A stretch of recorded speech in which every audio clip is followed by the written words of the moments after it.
కన్యాదానం. ఏమండి,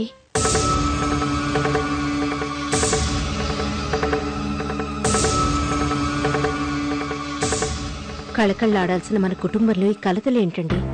పారాణి పాదాలతో గలగలా తిరగాల్సిన అమ్మాయి కళ్ళల్లో ఆ కన్నీళ్ళేంటండి? సందడి లేదు, ఓ సంబరం లేదు. ఇల్లంతా నిశ్శబ్దం అలుపుకుంది. ఓ శ్మశానంలా కనపడుతోంది. సుమిత్ర, అవునండి, నా నోట రాకూడని మాటలే కావచ్చు, కానీ అది నిజమే కదా. ఒక్క క్షణం కూడా ఇంట్లో ఉండలేకపోతున్నా. ఏం చేయగలం సుమిత్ర?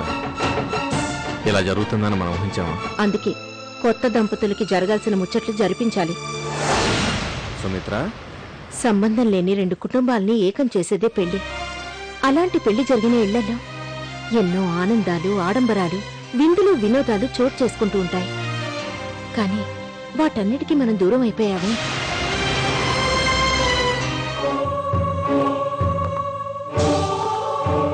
శ్రీకర్, ఏంటన్నయ్య?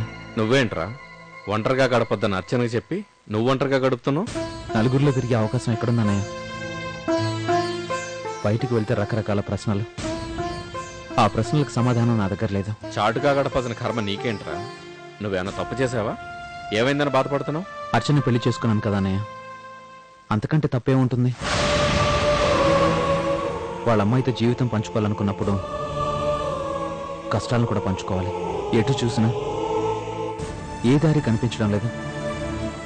అర్చన ఇంట్లోకి అడుగు పెడితే నా జీవితంలోకి వెలుగొస్తుంది అనుకున్నాను, కానీ ఇన్ని మబ్బులు కమ్ముకుంటా అనుకోలేదన్నయ్య.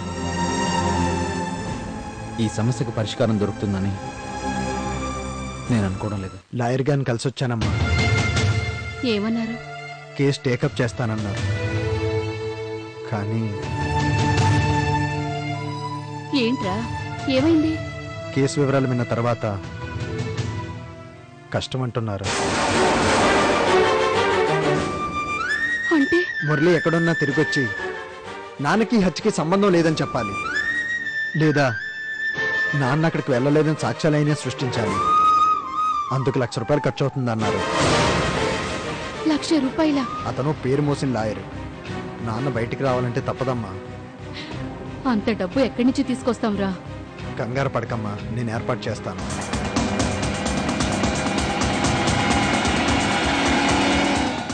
ఏం చేస్తున్నారు? డబ్బు తీసుకెళ్తున్నా. డబ్బా దేనికి? లాయర్ గారి ఫీజుకి ₹1,00,000 కావాలి. ₹1,00,000? ₹1,00,000 తీసుకెళ్లి లాయర్ కొంపలో పోస్తారా? కావేరి, నాన్నగారు బయటికి రావాలంటే లాయర్ కేసు వాదించాలి. ఆయన కేసు వాదించాలంటే డబ్బు ఇవ్వాలి. డబ్బు ఇవ్వండి. అంతగా కావాలంటే మీ ఆస్తి రాసివ్వండి, ఎవ్వరికీ అభ్యంతరం లేదు. కానీ నా డబ్బు ఇవ్వడానికి మాత్రం నేను ఒప్పుకోను. బోడి డబ్బు కోసం డిస్కషన్ పెడతావా? ఆహా, బోడి డబ్బా?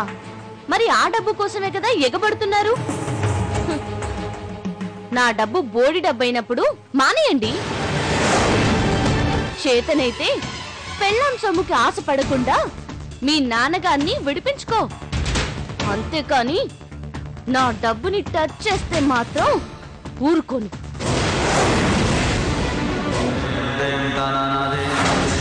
అమ్మా, అమ్మా, ఏంటమ్మా నువ్వు చేసేది? వదలరా, నన్ను చావని, నన్ను చావని, నన్ను చావనిరా, వదలరా, నన్ను చావని. పట్టిందా? అవునరా, కష్టంలో ఉన్నప్పుడు కన్నీళ్లు తుడిచి ధైర్యం చెప్పి మీ నాన్న దయనీయ స్థితిలో ఉన్నారా. పెళ్ళయి అత్తవారింట్లో ఆడుతూ పాడుతూ తిరగాల్సిన పిల్ల అల్లాడిపోతుంది.